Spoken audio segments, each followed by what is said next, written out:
ಎಲ್ಲರಿಗೂ ನಮಸ್ಕಾರಗಳು. ಪುಸ್ತಕಗಳ ಮಹತ್ವ ಪ್ರಬಂಧ. ಈ ಪ್ರಬಂಧ ಇಷ್ಟ ಆಗಿದ್ದಲ್ಲಿ ವಿಡಿಯೋಕ್ಕೆ ಒಂದು ಲೈಕ್ ಮಾಡಿ, ಶೇರ್ ಮಾಡಿ, ಸಬ್ಸ್ಕ್ರೈಬ್ ಮಾಡಿ. ಪೀಠಿಕೆ: ಪುಸ್ತಕಗಳು ನಮ್ಮ ಜೀವನದಲ್ಲಿ ಮಹತ್ವದ ಪಾತ್ರವನ್ನು ವಹಿಸುತ್ತವೆ ಹಾಗೂ ಬಹುಪಾಲ ಜನರಿಗೆ ಪುಸ್ತಕಗಳು ಅವರ ದೈನಂದಿನ ಜೀವನದ ಭಾಗವಾಗಿದೆ. ಪುಸ್ತಕಗಳು ನಮ್ಮ ಜೀವನದಲ್ಲಿ ಮಹತ್ವದ ಪಾತ್ರವನ್ನು ವಹಿಸುತ್ತವೆ ಹಾಗೂ ಬಹುಪಾಲ ಜನರಿಗೆ ಪುಸ್ತಕಗಳು ಅವರ ದೈನಂದಿನ ಜೀವನದ ಭಾಗವಾಗಿದೆ. ಪುಸ್ತಕಗಳು ಜ್ಞಾನ, ಸಂತೋಷದ ಜೀವನದ ಒಳನೋಟಗಳು, ಜೀವನದ ಪಾಠಗಳು, ಪ್ರೀತಿ, ಭಯ, ಪ್ರಾರ್ಥನೆ ಮತ್ತು ಸಹಾಯಕವಾದ ಸಲಹೆಗಳಿಂದ ತುಂಬಿವೆ. ಪುಸ್ತಕಗಳು ಜ್ಞಾನ, ಸಂತೋಷದ ಜೀವನದ ಒಳನೋಟಗಳು, ಜೀವನದ ಪಾಠಗಳು, ಪ್ರೀತಿ, ಭಯ, ಪ್ರಾರ್ಥನೆ ಮತ್ತು ಸಹಾಯಕವಾದ ಸಲಹೆಗಳಿಂದ ತುಂಬಿವೆ. ವಿವರಣೆ: ಏಪ್ರಿಲ್ 23ರಂದು ಜಗತ್ತು ವಿಶ್ವ ಪುಸ್ತಕ ದಿನವನ್ನು ಆಚರಿಸುತ್ತದೆ. ಏಪ್ರಿಲ್ 23ರಂದು ಜಗತ್ತು ವಿಶ್ವ ಪುಸ್ತಕ ದಿನವನ್ನು ಆಚರಿಸುತ್ತದೆ. ಏಪ್ರಿಲ್ 23 ವಿಶ್ವ ಸಾಹಿತ್ಯಿಕ ಸಾಂಕೇತಿಕ ದಿನಾಂಕವಾಗಿದೆ. ಏಪ್ರಿಲ್ 23 ವಿಶ್ವ ಸಾಹಿತ್ಯಿಕ ಸಾಂಕೇತಿಕ ದಿನಾಂಕವಾಗಿದೆ. ಇದು ವಿಲಿಯಂ ಶೇಕ್ಸ್ಪಿಯರ್ ಇನ್ನೂ ಅನೇಕ ಶ್ರೇಷ್ಠ ಲೇಖಕರು ಮತ್ತು ಕವಿಗಳು ಮರಣದ ದಿನಾಂಕವಾಗಿದೆ. ಏಪ್ರಿಲ್ 23 ಅನ್ನೋದು ಒಂದು ವಿಶ್ವ ಪುಸ್ತಕ ದಿನಾಂಕ ಎಂದು ಆಚರಣೆ ಮಾಡುತ್ತೇವೆ. ಇದು ಅನೇಕ ಶ್ರೇಷ್ಠ ಲೇಖಕರು ಮತ್ತು ಕವಿಗಳ ಮರಣದ ದಿನಾಂಕವಾಗಿದೆ. ಇನ್ನು ಪುಸ್ತಕದ ಉಪಯೋಗಗಳೆಂಬುದರ ಬಗ್ಗೆ ತಿಳಿದುಕೊಳ್ಳೋಣ. ಇದು ನೀವು ಪಾಯಿಂಟ್ಸ್ ಮೂಲಕ ಬರಿಬೋದು ಅಥವಾ ಹಾಗೆ ಬರೆದುಕೊಂಡ್ರೂ ನಡೆಯುತ್ತೆ.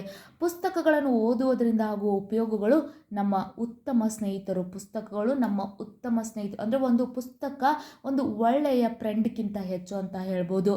ಪುಸ್ತಕಗಳು ನಮ್ಮ ಇತಿಹಾಸದ ಬಗ್ಗೆ ಹೇಳುತ್ತದೆ. ಪುಸ್ತಕಗಳನ್ನು ಓದುವುದರಿಂದ ನಮ್ಮ ಇತಿಹಾಸ ಹೇಗಿತ್ತು, ಪ್ರಾಚೀನ ಕಾಲದ ಇತಿಹಾಸದ ಬಗ್ಗೆ ನಾವು ಪುಸ್ತಕಗಳನ್ನು ಓದುವುದರಿಂದ ತಿಳಿದುಕೊಳ್ಬೋದು. ಇನ್ನು ಪುಸ್ತಕಗಳು ನಮಗೆ ಧನಾತ್ಮಕ ಮೌಲ್ಯಗಳನ್ನು ಕಲಿಸುತ್ತವೆ. ಒಂದು ಉತ್ತಮ ಪುಸ್ತಕ ನಮ್ಮನ್ನು ಪಾಸಿಟಿವ್ ಥಿಂಕ್ ಮಾಡೋ ಥರ ಬದಲಾವಣೆ ಮಾಡುತ್ತೆ. ಒಂದು ಮಾರಲ್ ಸ್ಟೋರಿ ನಮ್ಮ ಲೈಫಲ್ಲಿ ಹೇಗೆ ಬದಲಾವಣೆ ತರುತ್ತೆ ಎಂಬುದು ನಾವು ಪುಸ್ತಕ ಓದುವುದರಿಂದ ತಿಳಿದುಕೊಳ್ಬೋದು. ಪುಸ್ತಕಗಳು ನಮ್ಮನ್ನು ಬುದ್ಧಿವಂತನಾಗಿಸುತ್ತದೆ. ಪುಸ್ತಕ ಓದುವುದರಿಂದ ನಮ್ಮ ಜ್ಞಾನ ಭಂಡಾರ ಹೆಚ್ಚಾಗಿ ನಾವು ಬುದ್ಧಿವಂತರಾಗಲು ಸಾಧ್ಯವಾಗುತ್ತದೆ. ಪುಸ್ತಕಗಳು ಓದುವುದರಿಂದ ಒತ್ತಡ ನಿವಾರಣೆ ಆಗುತ್ತೆ. ನಮಗೆ ಎಷ್ಟೇ ಟೆನ್ಷನ್ ಇರಲಿ, ಏನೇ ಇರಲಿ, ನಾವು ಒಂದು ಪುಸ್ತಕವನ್ನು ಓದೋದ್ರಿಂದ ನಮಗೆ ಏನೋ ಒಂಥರ ರಿಲ್ಯಾಕ್ಸ್ ಆಗತ್ತೆ, ಒತ್ತಡ ನಿವಾರಣೆ ಆಗತ್ತೆ, ಕಲ್ಪನೆಯ ಶಕ್ತಿಯನ್ನು ಹೆಚ್ಚಿಸುತ್ತೆ. ನಮ್ಮ ಕಲ್ಪನಾ ಶಕ್ತಿಯನ್ನು ಪುಸ್ತಕ ಓದುವುದರಿಂದ ನಾವು ಹೆಚ್ಚಿಸಿಕೊಳ್ಬೋದು. ಆಧ್ಯಾತ್ಮಿಕತೆಯ ಬಗ್ಗೆ ನಮಗೆ ಒಲವು ಹೆಚ್ಚಾಗುತ್ತದೆ.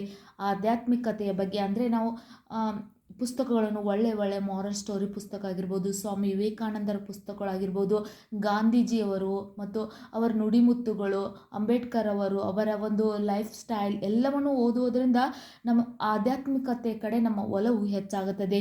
ಮಾಹಿತಿಯ ಗ್ರಂಥಾಲಯ. ಪುಸ್ತಕ ಒಂದು ಮಾಹಿತಿಯ ಗ್ರಂಥಾಲಯ ಅಂತ ಹೇಳ್ಬೋದು. ಪುಸ್ತಕಗಳು ಆತ್ಮವಿಶ್ವಾಸವನ್ನು ಬೆಳೆಸುತ್ತವೆ.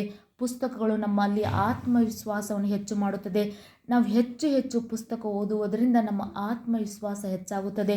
ನಮ್ಮ ಜೀವನದಲ್ಲಿ ಪುಸ್ತಕಗಳು ಮಹತ್ವ ಇದೆ. ಪುಸ್ತಕಗಳು ನಮ್ಮ ವ್ಯಕ್ತಿತ್ವದಲ್ಲಿ ಬದಲಾವಣೆ ತರುತ್ತದೆ.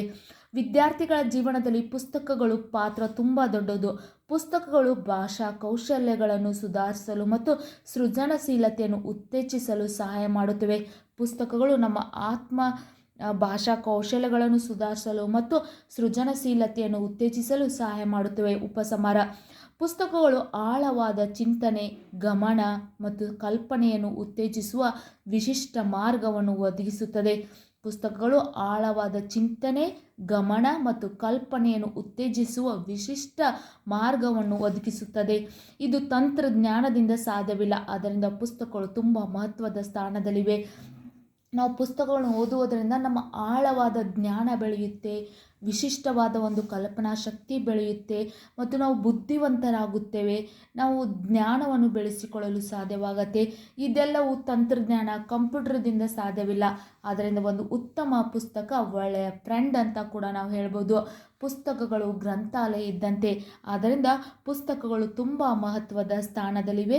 ನಿಮಗೂ ಕೂಡ ಪುಸ್ತಕದ ಮಹತ್ವ, ಪುಸ್ತಕದ ಪ್ರಬಂಧ ಇಷ್ಟ ಆಗಿದ್ದಲ್ಲಿ ವಿಡಿಯೋಕ್ಕೆ ಒಂದು ಲೈಕ್ ಮಾಡಿ, ಶೇರ್ ಮಾಡಿ, ಸಬ್ಸ್ಕ್ರೈಬ್ ಮಾಡಿ. ಯಾವುದೇ ವಿಡಿಯೋ ಬೇಕಂದ್ರೂ ಕಮೆಂಟ್ ಮೂಲಕ ತಿಳಿಸಿ. Thank you.